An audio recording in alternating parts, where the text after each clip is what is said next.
Today we have a 2006 BMW X3. We're replacing the alternator and the drive belt.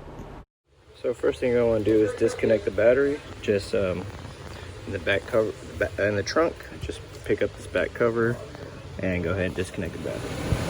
So the alternator is located on the left side of the vehicle, right there as you can see. So first off, we're going to go ahead and remove the air cleaner box and get us some room to get down there. So let's go ahead and open this and get it out the way. So to get the air cleaner box out the way, you're going to remove all these latches. There's one here, 2, 3, and a fourth one right here, as well as 2 that connect to the intake here.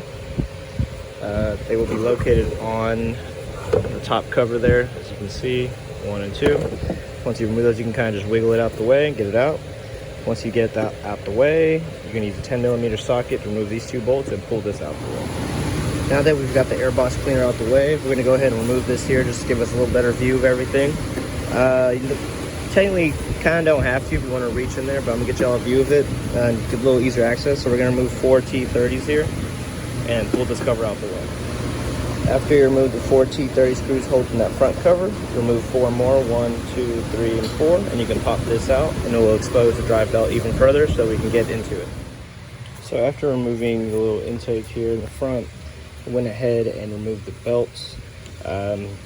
Weirdly enough, you're going to need two different torque bits. One is going to be a T60, the other one's going to be a T50. The T60 will be used for the small belt that'll be up here on the top that connects to the compressor. Let's see if I can get a view of it. Right there is the T60. I'm just going to push down upon it to release this front belt. And then the T50 will be used right here on this tension right here to remove this belt. So once you do that, we can get to the alternator. Now with the alternator, you're going to need a 17mm socket to remove this here, as well as unclip this wire up here. Once you do that, you will need a 16mm socket to remove 2 bolts. One right here, as you can see, and then another directly down there below, right there. And also, you will have to remove a cover on this idle pulley here. I already took it off, kind of fell down there, so I'm going to have to find it once I get this alternator out. But just put it pick to the side, pull it, push forward, the cover will come out. And using a T50, you're going to remove that pulley out the way, and it actually connects to the alternator. So we're going to go ahead and remove that and get this alternator out. So after you remove that pulley that was directly down here, you will have one more bolt that you can now get right there. The pulley pretty much is just blocking it, so now let's get this out the way. Once you remove that, you can get the alternator off. So after removing those 2 16mm bolts, as well as that pulley at the bottom, you possibly could even leave it on there and remove it later, but just went ahead and did it now. You pretty much just need, I used a little pry bar to get some leverage and just kind of wiggle it out. So now I'm just going to go ahead and pull it out of there. I don't get why people take off the power steering pump reservoir. Alright. So now we're going to go ahead and throw our new one in there, and being sure to hook it up the exact same way, because if you look on the back, there would be 2 terminals on the replacement one. This one would not be covered. I'll go ahead and move this to cover it back up. So we're going to put one, so just put it back the exact same way. So we have our new alternator installed. Everything's plugged up, that wire's back in. I just reused a little plastic nut that came with the car, the original BMW one versus the new one. Fits exactly the same. Just added the crush washer that came with in there as well.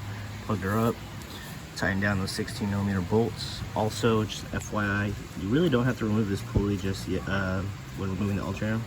You can actually do that all outside the vehicle. So actually put this pulley onto the alternator before reinstalling it. So really, to remove it, just remove these 2 bolts and the alternator will come out. So now we're going to put the drive belt back in, and be sure to put the larger one in first, due to the fact that the small one will kind of obstruct the larger one to getting in. So let's go ahead and get that in now.